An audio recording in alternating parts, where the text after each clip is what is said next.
International news now.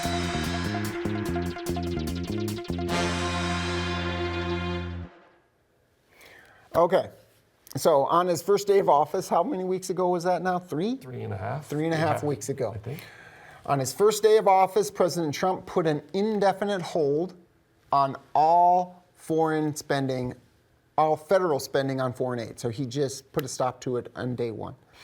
The hold on small portions of this aid was later rescinded for some of the funds that were allocated for humanitarian and emergency food relief reasons. But most of it is still impounded, right? And this consequential reorientation in U.S. foreign policy has been coupled with a significant organizational change in the federal bureaucracy.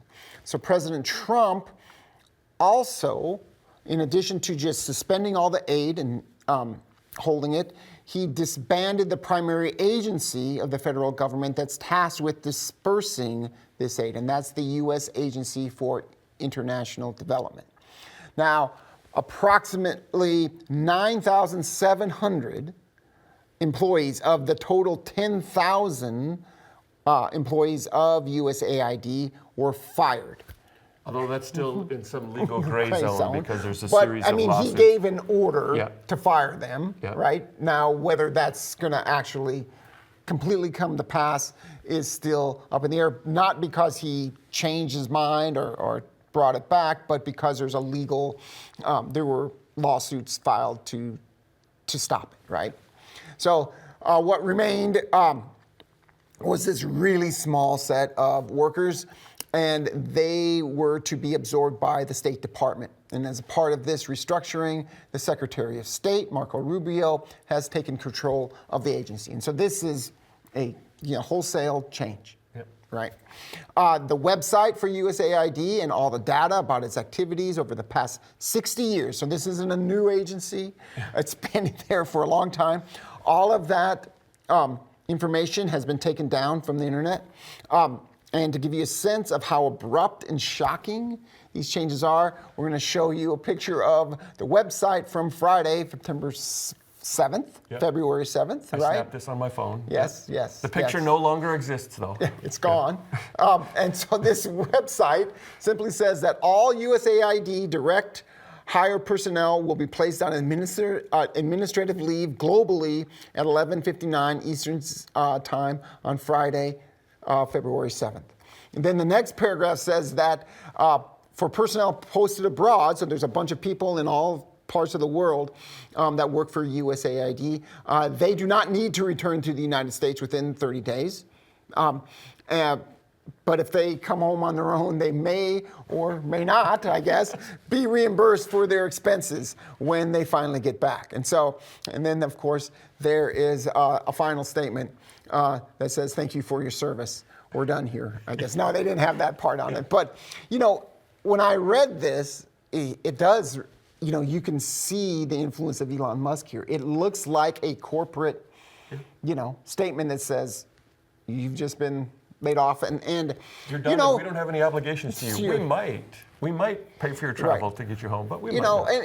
And whether that's appropriate or inappropriate, it definitely isn't the way it tends to work in government, right? And so this is a big change. Yeah. So what was USAID?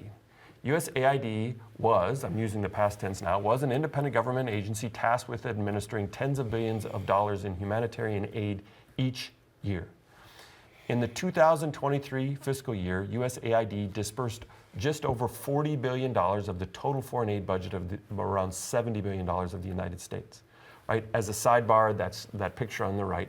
The total foreign aid budget of the U.S. represents just over 1% of the total federal budget. Okay? And this is important because this debate about killing USAID is one that sets in the context, well, the U.S. has to solve its budget problems, it needs to spend those resources at home.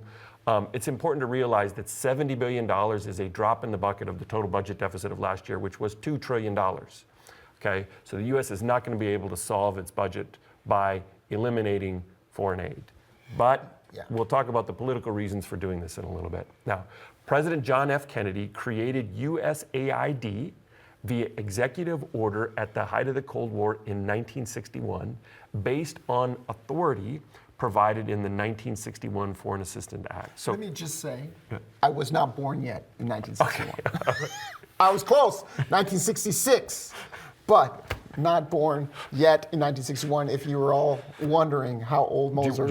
Do you want to tell them your birthday too, so you can get cards and stuff? Yeah, on your birthday? I don't, but you know. Since we're talking about birthdays. I'm just saying. They're like, it's 1961, that seems like a long time ago. I wonder if Moser was around. He wasn't. I don't think they were thinking that. They might have. That's okay. All right, so, and this is important, in 1998, Congress formalized USAID's role as an independent establishment that operates both within the executive branch and under the policy guidance of the Secretary of State. Okay, so let me just say here. I was here at UT in 1998. These kids weren't even born yet. And so just to kind of put it in context, kind of make you kind of feel this instead of this, litany of facts and figures from Professor McDonald. Okay, but so I would like to make an important point here, though, that's important. Yeah. So when Congress passes this act in 1961, they give discretion to the executive branch to create and organize an agency to administer this aid. So in terms of eliminating this, in some sense, this grounds the decision to end USAID because it was created by an executive order initially. But it's important to recognize that Congress subsequently recognized and incorporated into legal statutes the independence of USAID. Right. And so Congress has spoken and said USAID exists as an organization, as an element of the federal bureaucracy. And this is important in terms of the larger executive versus legislative conflict that we're going to talk about shortly, right? So USAID is by statute both an independent establishment and it operates under the direct authority and policy guidance of the Secretary of State. Each administration has adopted its own approach to this status. The Biden administration granted the USAID administrator a permanent seat on the National Security Council, a more prominent role than under previous administrations. Now, among others, USAID administered programs that were designed to fight hunger and poverty, foster democracy, promote public health through the distribution of life-saving drugs, and climate initiatives to reduce greenhouse gas emissions and spur investments in green energy.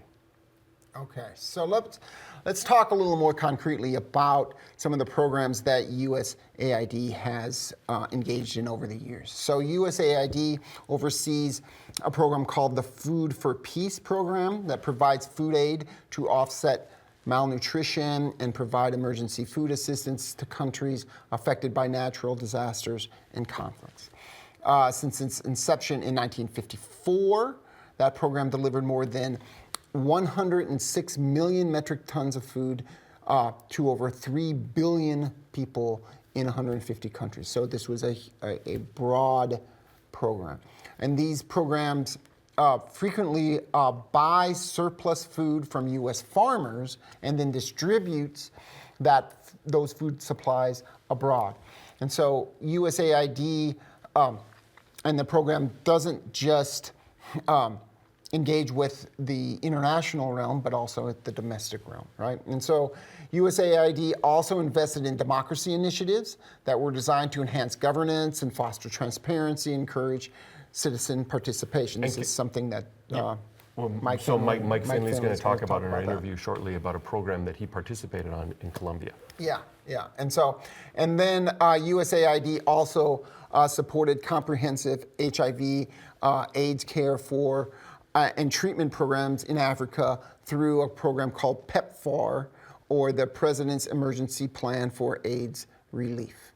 And since its inception in 2002, under the George W. Bush administration, this program administered antiretroviral treatment to over 20 million people in 50 countries. And that treatment enabled 5.5 million babies to be born free of HIV to mothers who were infected by HIV. And we talk about this in the interview, but I'll say it again here.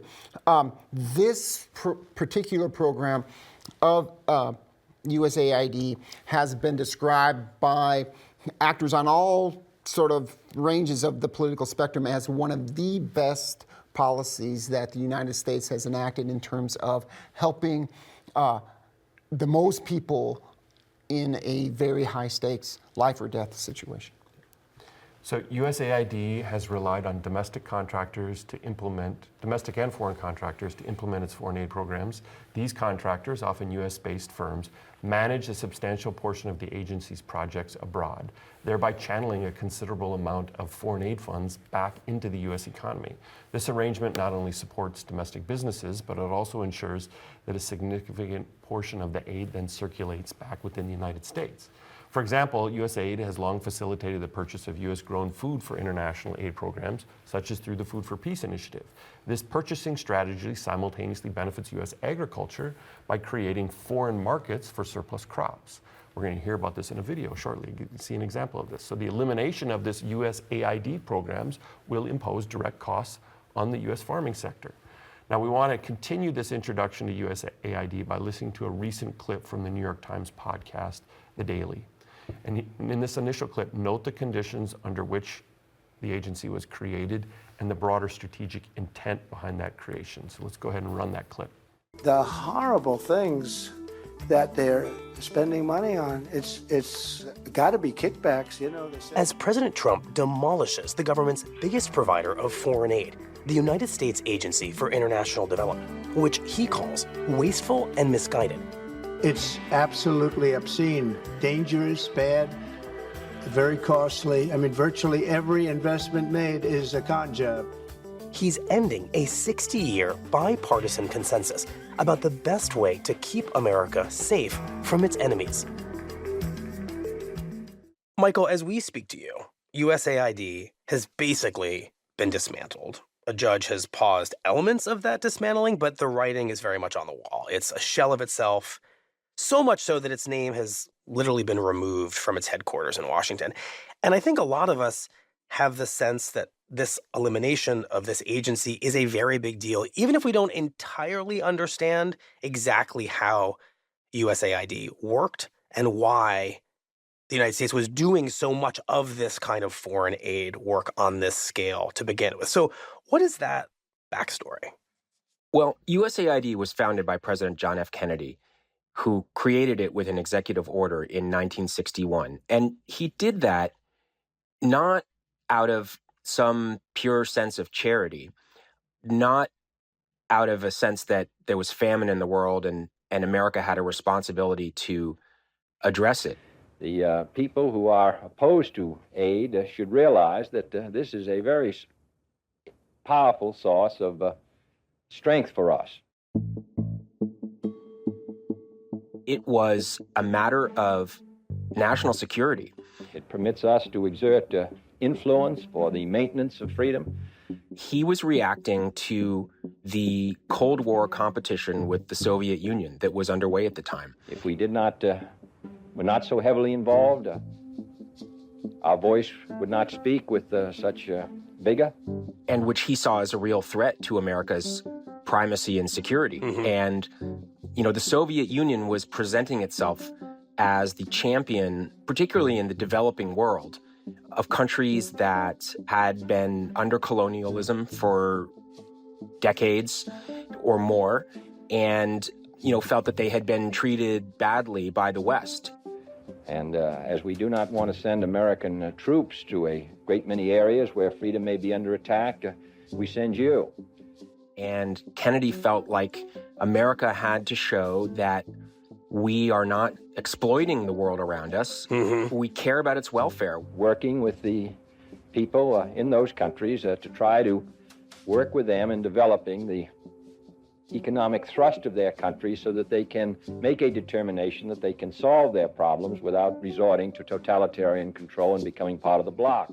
And ultimately, this is the most important part, choose us and not the Soviet Union. All right, so let's briefly highlight some of the main points of this clip here. So note the critiques leveled by President Trump about USAID, that the spending is wasteful and corrupt, that the investments are dangerous, and that they have to involve some sort of corruption or they're just this sort of con job. So that depiction differs sharply with what previous administrations, beginning in the 1960s with John F. Kennedy, saw as the centerpiece of this part of U.S. foreign policy. And so the thing to really note about this is the strategic intent behind the creation of USAID. It was about winning hearts and minds in the developing world, and these countries that were still struggling with the legacies of colonialism in the 1960s. And it recognized that the United States couldn't always use military force and deploy soldiers to project power and cultivate political influence in poorer countries. Instead, what it proposed was that foreign aid was more effective in this competition with other great powers, notably the Soviet Union, and would be a lever that would allow the United States to offset Soviet influence in the developing world. And so this clip sort of illustrates the self-interest, if you will, the instrumentality and purpose behind USAID. It was about advancing national security interests of the United States, but it was achieved by improving the living conditions of potential allies. And let me just give you another example of this kind of approach from an even earlier era, and that is directly after World War II with the Marshall Plan, right? The Truman administration initiated this huge foreign aid program in the Marshall Plan to rebuild Europe. And the intent here, again, was that by providing this aid, the United States was building up countries that could be its allies and safeguarding them from joining the other side, the Soviet side, through this instrument, not military power, but rather this soft power that was at our disposal. And one of the lines from a video that I used to show about the Marshall Plan kind of put it really succinctly. It says that this official that was in charge of executing this policy says, the United States was doing well, meaning doing well for itself by doing good. And that is sort of the whole approach here. So we're going to move on and continue this kind of discussion with another clip here from the Daily Podcast. So let's go ahead and run that. Right. Choose democracy and capitalism, not communism. That's right. And in Kennedy's mind, the United States had a real problem. The United States was at risk of losing this competition with the Soviet Union. Why? Well, one thing that motivated Kennedy, and it's such an interesting footnote to all of this, was a popular best-selling book at the time called The Ugly American. The Ugly American essentially told the story that American diplomats in Asia were out of touch with the places where they were working. They didn't understand the local culture. They seemed like they had parachuted in from another world and in some cases made more enemies than friends. And this was a big problem for the United States, that Americans were seen as ugly. And Kennedy actually recommended that his associates and members of Congress read this book to understand this problem. And he felt like America had to stop presenting the ugly face and had to present a more benevolent, helpful face. Fascinating. So USAID, in Kennedy's mind, is the antidote to the perception of the ugly American. It is the generous American, the altruistic American who shows up strategically with humanitarian aid and makes your life, if you're overseas, skeptical of America, materially better. That's exactly right. USAID is building schools, building hospitals, providing people with clean drinking water, life-saving medicines, helping them find employment, developing local infrastructure, all kinds of things that help people in a fundamental day-to-day way have better lives in these countries. But part of what's happening as USAID does this work is you're gaining influence, you're getting to know government officials, you're getting to know people in the local population. So this kind of becomes the basis of what we know as soft power, which is distinct from hard power. That's military power. Right. Soft power is influence and relationships. And a bipartisan consensus forms around the value of soft power as an instrument of American foreign policy going forward for decades. And so Kennedy launches USAID, but year after year, presidents of both parties accept USAID as a central part of American foreign policy. So let me highlight a few things here, all of which ask us to think about the component of U.S. foreign policy that includes diplomacy and aid, right? And which is about trying to enhance the national security of the United States by persuading individuals and groups in other countries to support the United States and the values it pursues. In other words, it's leveraging aid to change the political interests and beliefs of foreign groups. First, note the influence of the book titled The Ugly American on Kennedy. It was about how U.S. diplomats were out of touch with the local culture in which they were working, and this made their jobs harder. And so humanitarian and economic support through USAID became a vehicle to overcome these local hesitations and overcome even outright hostility to working with the United States. And the strategy here was that the U.S. would overcome this hostility by building schools and hospitals and providing clean drinking water and medicines. Now, we should think about what happens when the U.S. pulls this aid and the risks that any goodwill turns to anger, frustration, and backlash against the United States. And Professor Finley's going to talk about this in the interview as well. But related to this, we can invoke comparisons with the Cold War and ask, how will great power rivals respond to the pullback of U.S. resources? Perhaps they might see this as an opportunity to cultivate local political friendships. And notice what Professor Finley says about what China is doing in Africa and how public perceptions and public opinion in Africa has changed about China in the last 6 months. All right. So second, we also need to talk about soft power. The clip talks about soft power as a device to cultivate relationships and influence. You can also think about soft power as the capacity to persuade and alter the interests of people and states around the world.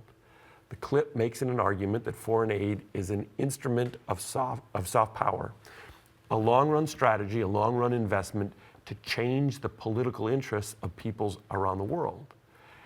And the argument is that this reorientation of foreign interests through U.S. foreign aid benefits the United States by reducing the number of adversaries it faces. It also implies that the U.S. doesn't need to just rely on military power and coercion to get what it wants. It can also pursue the national interest by persuading other people and governments to adopt interests that are consistent with U.S. policy goals. Right? We should also juxtapose soft power relative to hard power or the use of military force. Kennedy, and as we saw in Obama's West Point speech too, argues that it's costly to always rely on military force. The use of aid may be a cheaper way and more humanitarian way to promote U.S. interests. And so when we see the headlines that the U.S. spends $70 billion a year on foreign aid and should instead be spending that money at home, we have to ask, is that the right comparison? Should we say that the $70 billion would be better spent at home? Or should we instead ask, how much money would the United States have to spend on military coercion and war if it doesn't spend that 1% of GDP on U.S. foreign aid? Okay? So think about that comparison when you're evaluating these policy debates. Next, we want to continue the discussion by highlighting some of the immediate economic consequences of its closure. And to do that, we're going to run a clip here from NBC News. Tonight, stacks of boxes in a warehouse in Savannah, Georgia. They say enough packaged food to feed hundreds of thousands of starving children in Gaza or Sudan for 6 weeks. We've got about 300,000 pallets or cases in the building. Not yet shipped out after USAID's stop work order 2 weeks ago. I think right now we have about 300,000 boxes of RUTF. So a box will feed a child. It's 150 sachets, and it'll feed a child for 6 weeks, roughly, through the food aid system. So that's a lot of kids stacked up in that warehouse. Why is it so important? Yeah, so children that are in that condition of severely acutely malnourished. They need the vital micronutrients and the calories, the fats, and the lipids poured into them. And you could do that with like a traditional infant formula, but you can imagine if you're a mom in Ethiopia or in a place where you don't have access to clean or fresh water or refrigeration, if you were to use some sort of standard formula like that, then it would go bad. President Trump's order freezing most USAID programs was a shock to people running nonprofits like Mark Moore, to his factory workers, and potentially devastating to the families who depend on their food, says the former head of USAID. With 1 in 4 kids under 5 in Sudan suffering from severe acute malnutrition, there is American food in warehouses that is just sitting there because of the stop work order and because of the fact that these programs have effectively been halted. Many American farmers are also crying foul.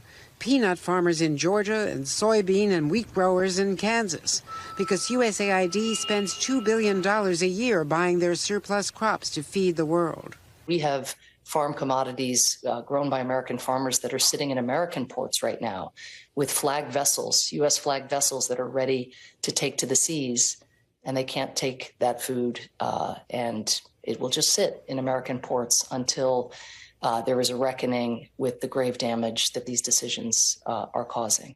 After more than a week of delay, while the administration said it was looking for efficiencies and fraud, the Georgia peanut paste manufacturer got an emergency waiver from the State Department to start shipping his backlog for now. So shutting it down causes us to just have to, pull the plug and wait until we know that the U.S. government is going to take the product that we're making. A delay in the supply chain that has real consequences for starving children who need the food right away. Okay, let's highlight a few things here. There's a lot of consequences to this shutdown and wind down of USAID. The first is the immediate humanitarian consequences of stopping U.S. foreign aid in places like Sudan. That was mentioned in the video. Children could go without food and starve to death. Let's not sugarcoat this. The second spillover is domestic to U.S. farmers and businesses when you halt foreign aid spending like this. It's important to note that all U.S. foreign aid dollars are not spent abroad. And frequently, the goods and services are dispersed to foreigners through U.S. contractors and vendors. And the food aid example from the clip there illustrates this. Significant quantities of food aid are purchased from U.S. farmers, and in addition to that, the U.S. vendors benefit from this government spending, and so there's nonprofit corporation discussing peanut-based nutrition packs that are distributed to children. They employ people, and this all illustrates this symbiotic relationship. And so in the next part of our discussion, we're going to turn to the interview that we did previously with Professor Finley. And we're going to ask him to talk about how USAID operates, the immediate consequences of its closure, both abroad and in the United States. And we're also going to ask him more general questions about the political and economic consequences of U.S. foreign aid. And as you listen to his answers, I want you to think about the return on investment, or ROI, right, of foreign aid in these countries. How should we measure these returns?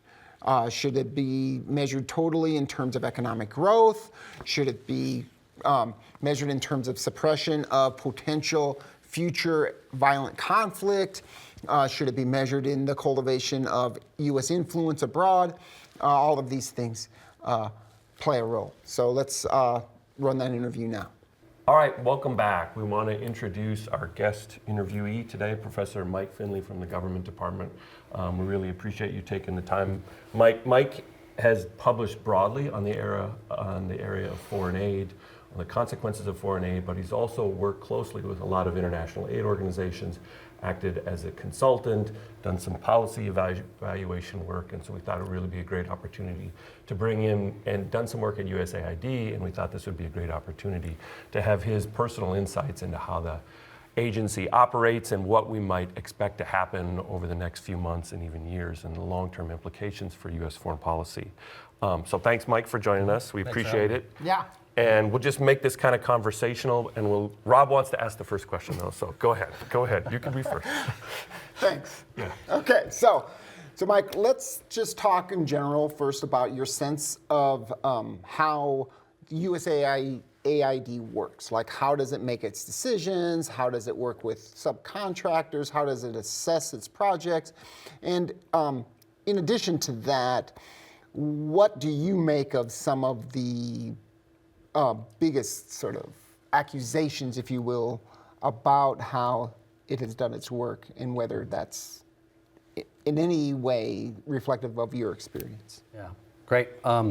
Yeah, so USAID, the way it typically operates, or at this point it might be past tense operated, we'll sort of see where things go, but USAID is a very decentralized organization in the sense that although it gets money from Congress to fund its activities, and they do have a headquarters in DC with a large staff there, it's very decentralized in the sense that USAID missions that are located in particular countries do most of like the development of like programming, right, which is assess needs, design programs, implement, and so forth. And so headquarters in DC has very little, I guess, control over this. Can guide stuff in various ways, provide sort of support, but the missions who kind of know what's going on the ground, right, arguably better, know what's going on the ground better than in DC, are typically the ones kind of doing a lot of this.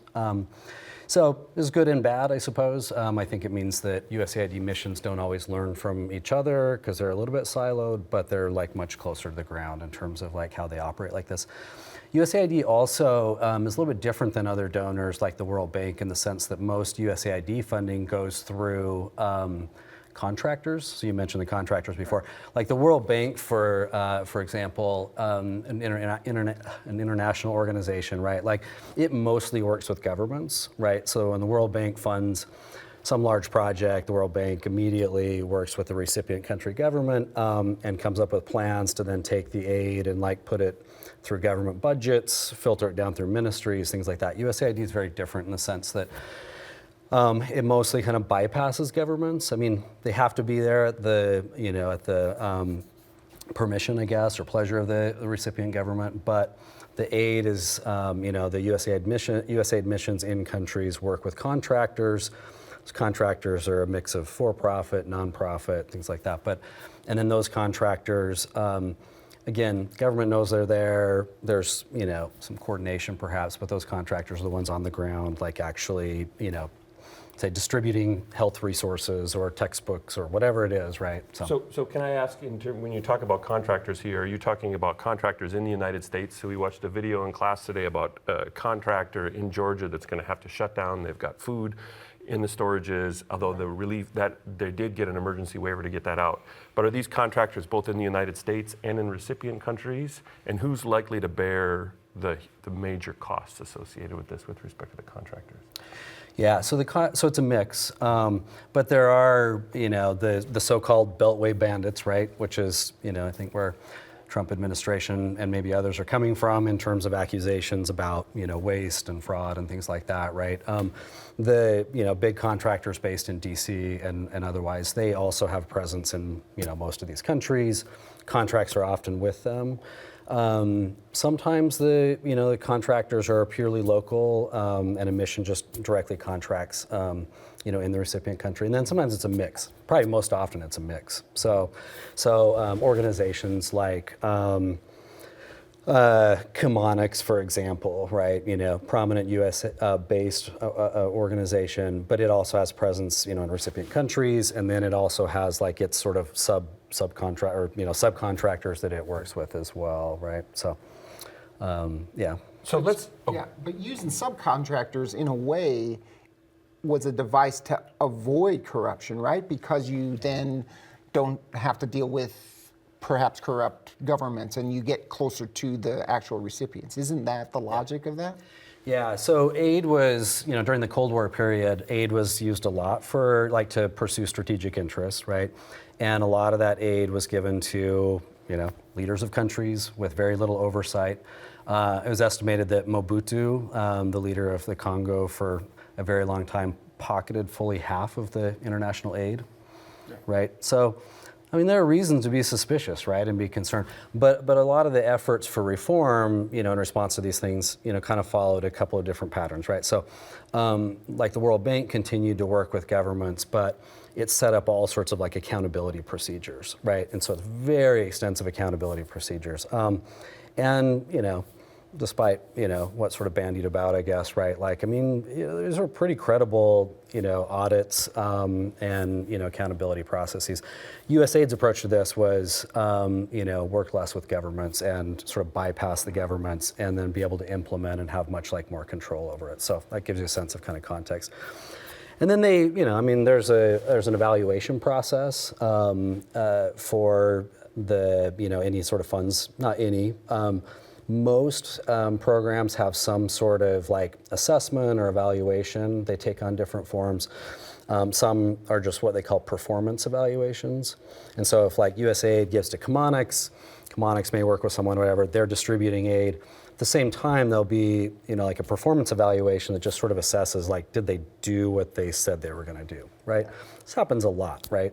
So the idea that, aid goes somewhere now, right? Maybe during the Cold War is different, that aid goes somewhere and, it's easy to sort of pocket or otherwise is kind of crazy, right? So, I mean, performance assessments are all over the place and they're pretty rigorous.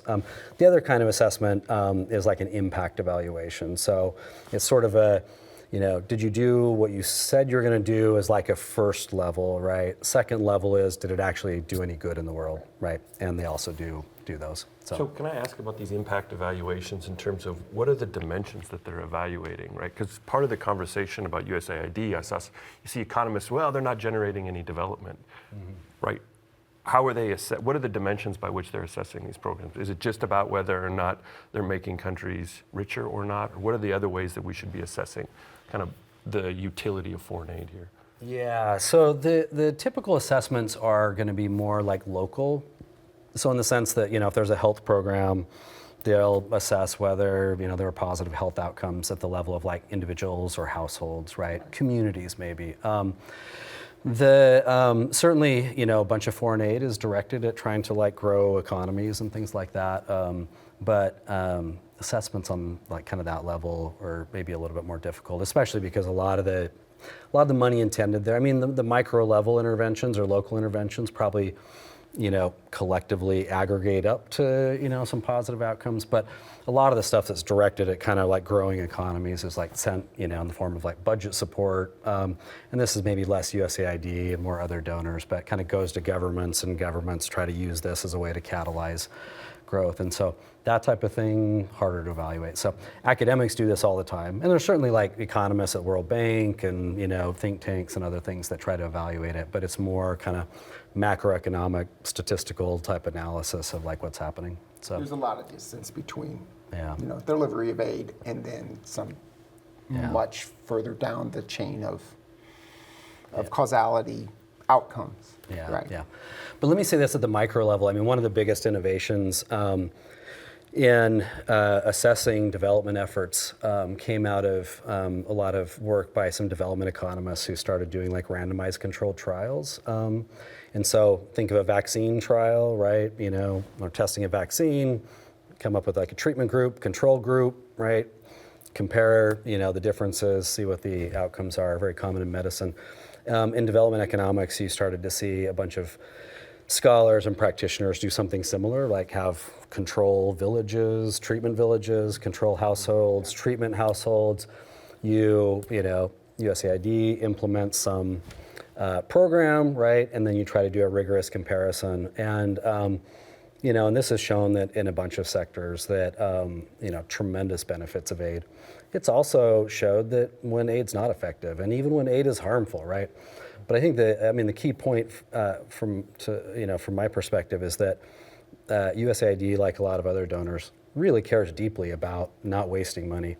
And, the idea that they should be 100% successful or nothing is kind of crazy, right? Like what we should care about is that, they're trying to do good, and that they're actively checking whether they're trying to do good, and then they're adapting and updating if they're not, right? And I see most of that happening, and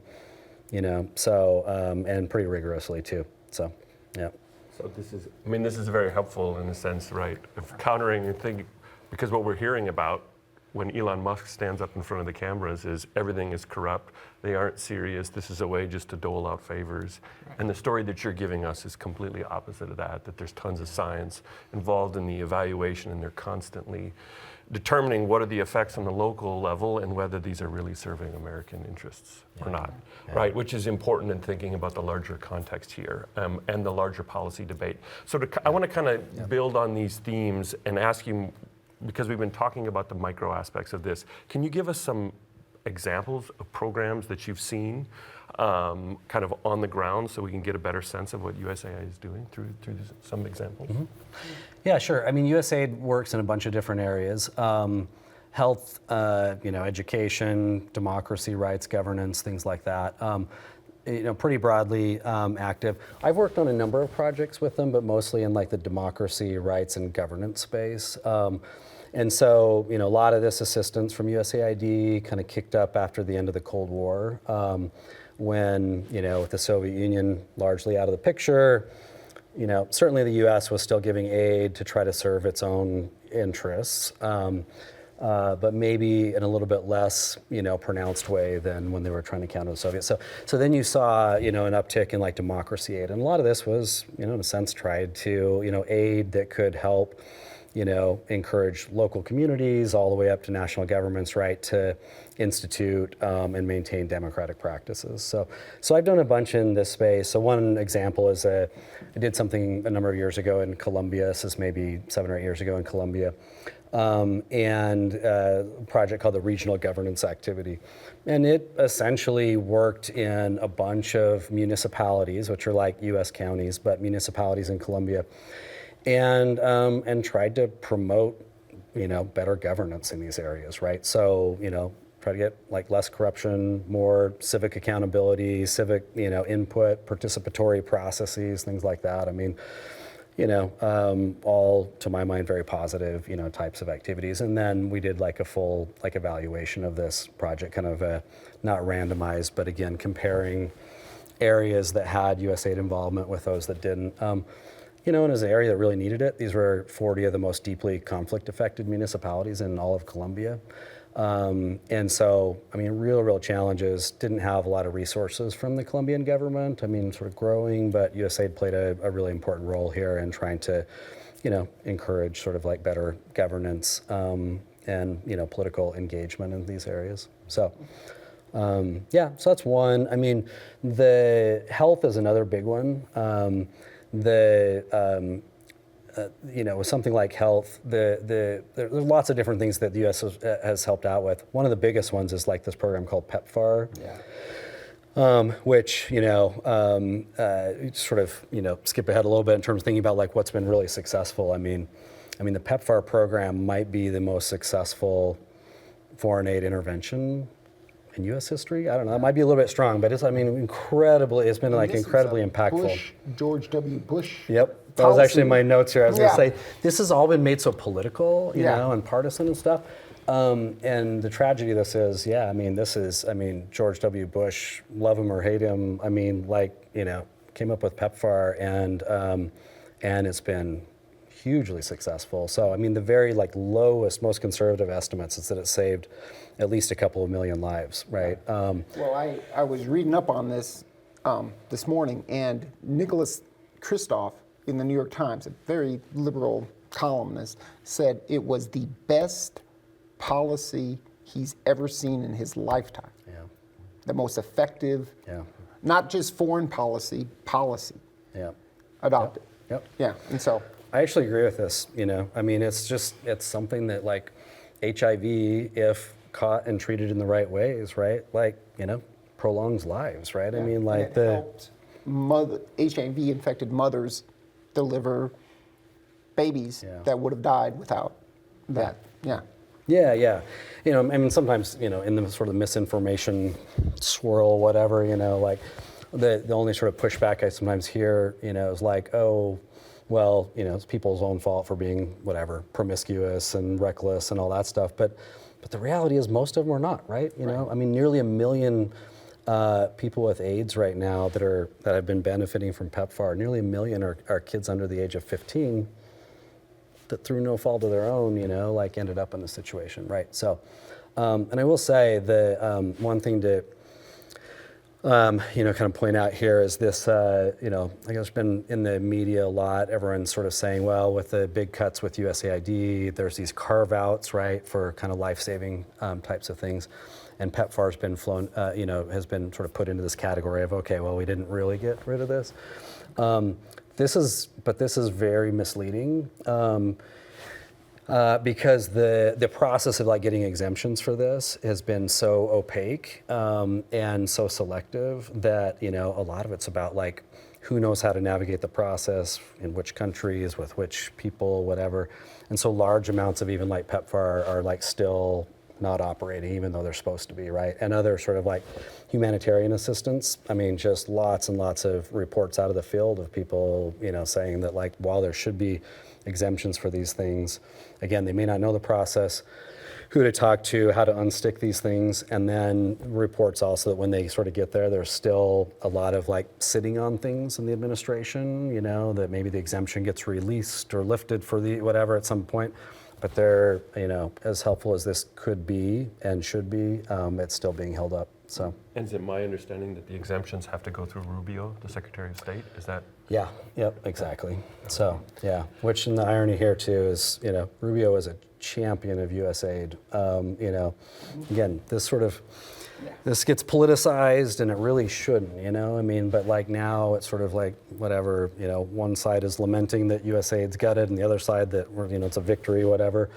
I mean, some of the biggest proponents of assistance here are, people like Rubio, Bush, Mike McCall from Austin. I'm going to skip ahead a little bit here. He was leading this effort to try to counter Chinese sort of soft power in sub-Saharan Africa. Chinese assistance has been growing for a number of years, but Chinese aid is maybe a little bit better thought of as investment. So, I mean, all aid is, even U.S.A.I.D, World Bank aid, it's always given as kind of a loan, right? But with concessional rates or sort of lower interest rates, things like that. But China, Chinese aid has been much more kind of investment oriented, tied to resources, things like that. But McCall, prominent Republican, was really pushing hard to come up with strategies to have business and investment be a part of U.S.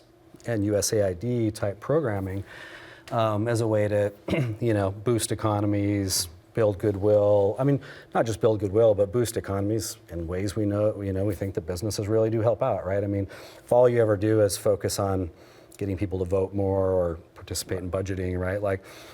If it doesn't grow the economy, right, your local economy or improve your business prospects, maybe doesn't change things. But so, he was made a big push for this, and of course that's, another baby that's out with the bathwater, I guess. Yeah. So. Can I ask? I want to ask you to put your scholar hat on, move away from a little bit policy practice stuff, and give our students a couple key takeaways about the consequences of foreign aid. And I know you probably have some ideas here on what happens with foreign aid shocks. Mm-hmm. And so. Yeah. So consequences of foreign aid being cut, or just general consequences of foreign aid, or consequences of foreign aid being cut. Yeah. Yeah. Okay. Yeah. I mean, the positive side. Foreign aid, so there's been a long debate, kind of talked about this a little bit earlier, a long debate about whether foreign aid really drives economic growth. It's really difficult to establish this well, but been a lot of emphasis on trying to do this, these assessments the right way. And most of the more recent stuff has suggested a pretty strong positive impact of aid on driving economic growth, right? And to be clear, what do we mean by economic growth, right? Okay, we can think technically of GDP changes, things like that. But more generally, think about this as not so much some sort of national level statistic changing, but what does that actually mean, right? So a prominent article written called "Growth is Good for the Poor." and follow-ups on this, which essentially argue that if you can get economies to grow, that everyone, nearly everyone, comes up somehow, right? Doesn't solve the inequality problem. Some people come up more than others, right? But everyone comes up somehow, right? Which is really powerful, right? So, so in that sense, that's been like very positive. U.S. efforts on health, we've mentioned those, like PEPFAR.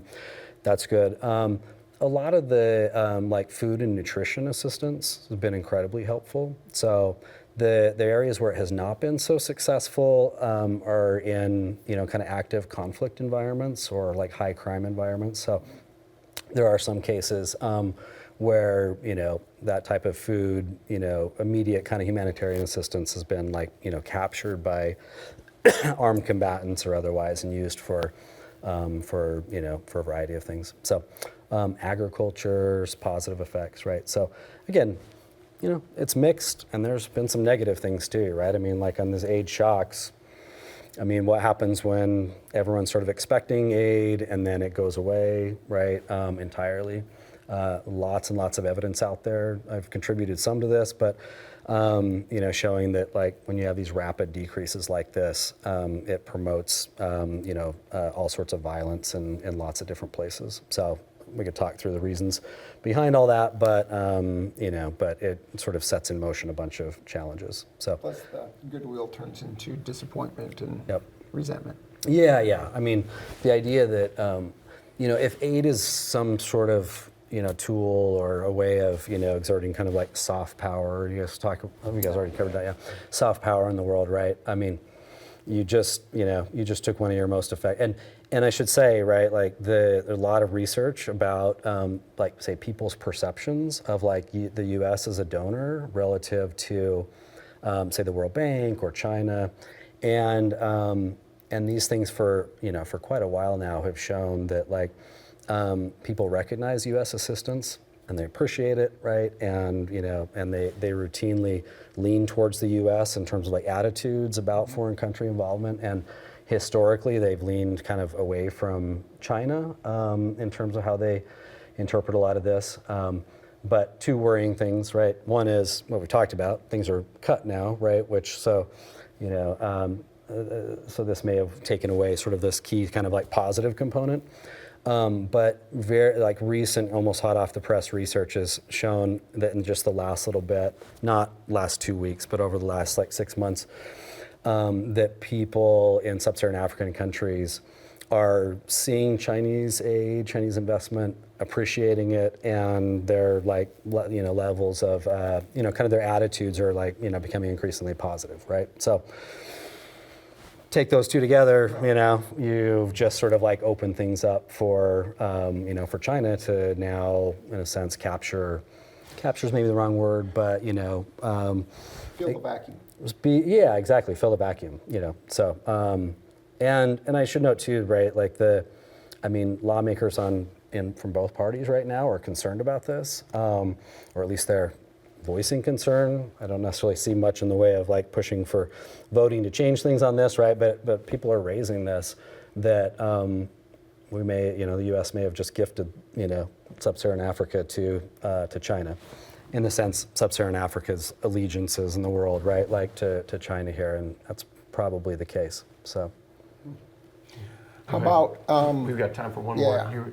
It's all you. Yeah. Okay. So let's talk a bit about what you see this, how does this end? Like, do you hear anything from your contacts in D.C. or in NGOs about where they think this is going to all settle? I mean, is it all going to go away? Is it?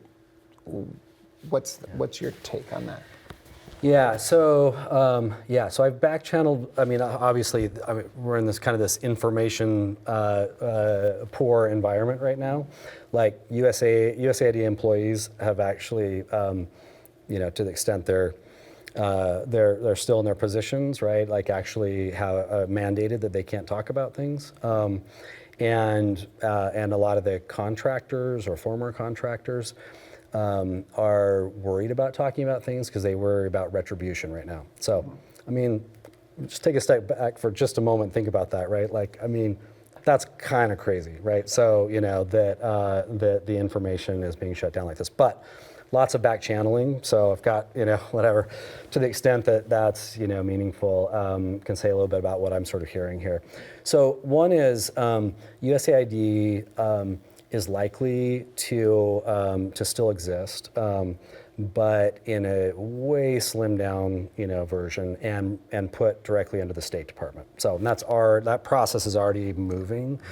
To get rid of USAID entirely, if you want to do it legally and constitutionally, which who knows? Anyway, Congress would actually have to get rid of USAID, right? So right now it's sort of like being, executive branch positioning, getting into the State Department to get more control over it. So USAID staff, even kind of top leadership that are still there, have been cut out of all negotiations. So everything, decisions about foreign assistance, including whatever goes forward with USAID, are being made by the Office of Foreign Assistance now. There was a meeting yesterday, and it's all State Department employees. So I say Office of Foreign Assistance is within state, but has existed before. They're centralizing things and making decisions for USAID, and no one from USAID is allowed at the table.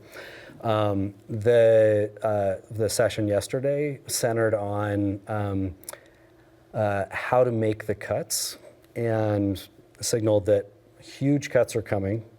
Massive cuts are coming. Not all going to go away, but massive cuts. And the goal was to figure out, what do you cut, right, and how.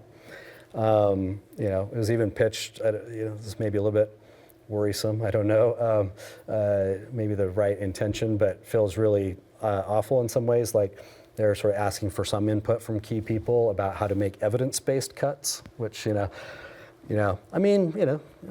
the right idea in the sense that, if programs really aren't working, right, we probably should shift things, but to say, they're not working, so cut and don't replace it. There's some challenges with this, right? So, but there is some discussion about, let's say they keep 10%, what do you put that 10% into? The main thing you're hearing on this is that, everything looks like it's going back to kind of Cold War style foreign assistance, which is, aid will largely go to just, strategically important countries to the U.S., right?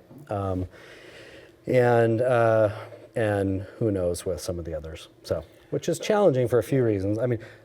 Sorry, do you want to? Yeah, go ahead. So the idea of sustaining a program that's been pretty well regarded, like PEPFAR, in that context seems almost impossible, right? If you cut down to 10% of what they currently do, there's not enough people and resources to keep that going. Is there? Well, I should say, so the 10% I just threw out there as some possible place where they would end up. But one scenario is that they keep PEPFAR entirely. Yeah. And that's part of the 10% of the overall portfolio. Okay. It's also possible that they try to keep a bunch of programs, but but cut down their size quite a lot, which I think you're referring to here. That, depending on how they did that, could be tough, right? Yeah. If they cut out some countries but kept others fully intact, right? They'd be able to fund those ones, but of course not the other. Different ways of how it might play out on something like this. Yeah, it's tough. So, yep. I'm just looking at the clock. We should probably wrap things up. We want to say, Mike, thanks so much for coming here today and giving us your insights, and to our students, you should all be taking his classes. He's teaching a course on international development right now. This term. Yeah. So the ultimate insider. Yes. Nothing like showing up the first week of class and being like, well, international development. This is now a class in the history department. So. No, I'm kidding. There's lots of reasons to be really nervous right now. I think mostly. But, aid will move forward at some level, in some way. That's good. Even in areas, Cold War style assistance, right? We know that it went to countries high strategic interest, but it targeted poor people in those countries. Yeah. So, challenge is the poor people or the needy people in countries that are not interests, right? So we'll see, but things will move forward, but it'll be interesting to see. So, yeah, I think so. I think the lesson here is keep following what's going on here. Yeah. So, all right, thanks so much, Mike. Right. We'll see you Thanks for later. having me. Yep. Okay, in this final segment, we need to talk about some of the complicated legal issues associated with the end of USAID. And we need to emphasize We are not constitutional scholars or lawyers, and so we can't provide definitive answers here.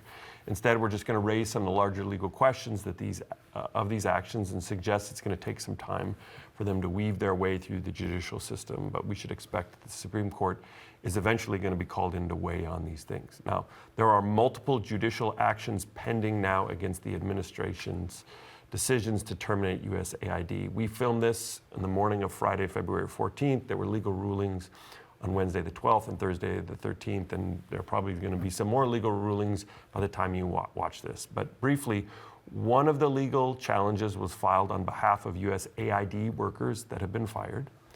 Another legal challenge was filed on the behalf of nonprofits, vendors, and NGOs or non-governmental organizations whose contracts to implement some aid program were also terminated when the administration paused all foreign aid spending. Now, that lawsuit on behalf of vendors argues that the administration, quote, violated the separation of powers by withholding foreign aid funds that Congress had appropriated, and that no provision of any appropriations bill or law authorizes the President, the Secretary of State, or USAID administrators to impose a wholesale freeze or termination of appropriated foreign assistance funding. And that was from a New York Times story on February 11th. On February 13th, a district court judge blocked the administration from putting USAID workers on leave. And then later on February 13th, another district court judge granted a temporary restraining order that ordered the administration to reinstitute funding for USAID contractors. So this is playing out. There's been some restoration of U.S. foreign aid, but it's slow and it's unclear how long this is going to last. All right.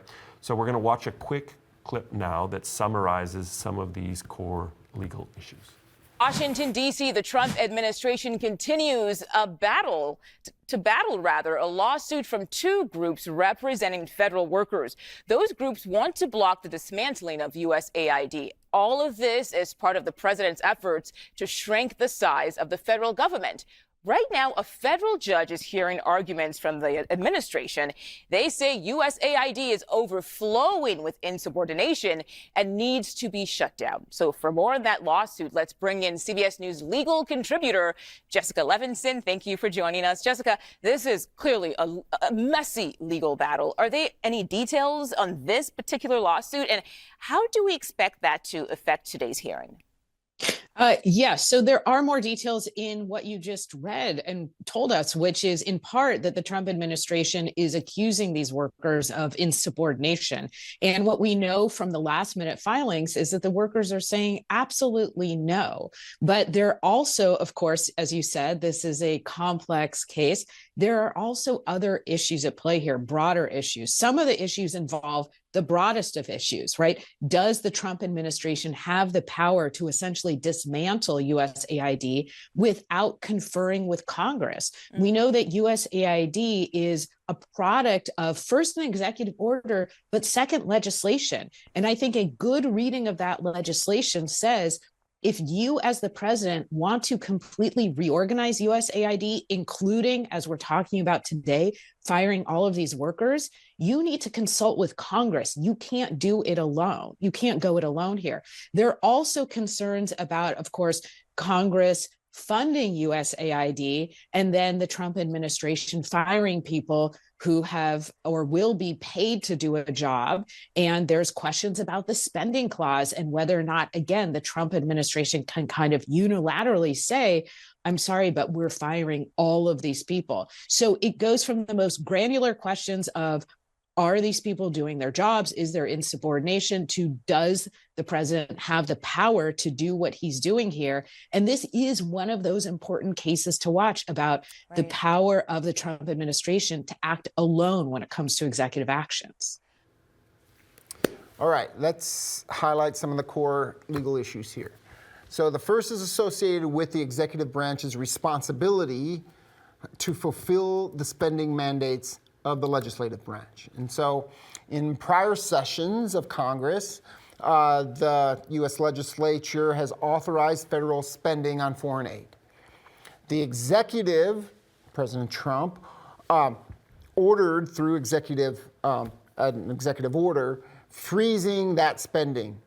And the legal question here is, does that action violate the previous authorization of federal spending by Congress? And so there's a conflict here of who has authority and power to determine how these funds are spent. And so the question that will have to be resolved by the courts is who wins this battle when there's this disagreement. Now, some Trump surrogates are now suggesting that congressionally allocated funds are spending ceilings rather than legal requirements to spend that amount of money. I'm not sure how far that argument's going to go, because note, if you really take that to its logical end, this would create a lot of independence for the president to basically veto congressional spending, because they could, if it's just a spending ceiling, they could reduce the spending down to $1 in every category and effectively shut down the agency or the program that Congress voted to support. And so that would, in effect, limit and provide a veto for the executive branch over Congress's power of the purse. Okay, so that's the first conflict. The second is, can the president dismantle a federal agency that Congress has authorized? And we need to be clear here on the processes associated with the legalization of USAID. The Federal Assistance Act of 1961 ordered the president to create a coordinating agency for U.S. foreign aid spending. The president created USAID through an executive order. Now, we know in previous segments in this class that executive orders can be reversed by future presidents, right? So there is that element of the creation of USAID. However, and this is what's going to be the centerpiece of this particular battle, is that Congress then recognized USAID and passed legislation that strengthened its position, strengthened its independence as an executive agency in 1998. And so Congress has spoken and recognized USAID as an official government agency. This would seem to imply that the president needs approval from Congress to undo one of Congress's prior actions. And whether he can get that or whether he's even going to seek that is something to watch. And together, these two issues raise a deeper set of issues about checks and balances between the executive and legislative branches. And we need to recognize here that USAID might be a larger test case. Right? We shouldn't expect a Republican Congress to want to save USAID because foreign aid spending is now so unpopular, right? And so we shouldn't expect a legislative check here, and in part because Republicans in Congress aren't going to want to defy President Trump. But what's been interesting to watch over the last week is now that there are conversations that the Supreme Court, because they're going to be left with the sole responsibility of checking this expansion of executive authority, that they might not want to limit the president as well, because people are speculating that the Supreme Court is starting to get worried about what happens if its orders reinstituting USAID in some form could then be defied. Right? And in the famous statement by Andrew Jackson, well, the Supreme Court has ruled, now let them enforce their decision. And so there are larger questions about this. And we should also recognize this because as a political test case, right? Because the political test case means it's unlikely that Congress is going to act. And so if Trump gets his way on USAID, in a sense, there's just a conflict or potential conflict between the president and the judicial branch. If he gets his way on USAID with respect to the judicial branch, then maybe this becomes a vehicle to establish a precedent so he can get his way on other significant changes to the executive branch, like with respect to health and human services programs for the CDC, the NIH, or the Department of Education. And this is where we want to finish today, and it's important to recognize this.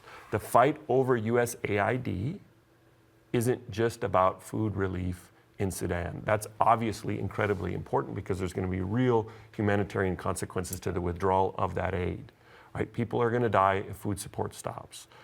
The risks of civil war will grow. And President Finley talked briefly about this. President Finley. Sorry. Wow. Professor Finley talked briefly about this, and he's done research on this. When we have aid shocks, when you have massive withdrawal of foreign aid spending, he's done research on this, the risks of civil war increase and the outbreak of political violence increase. So we should think about this as well.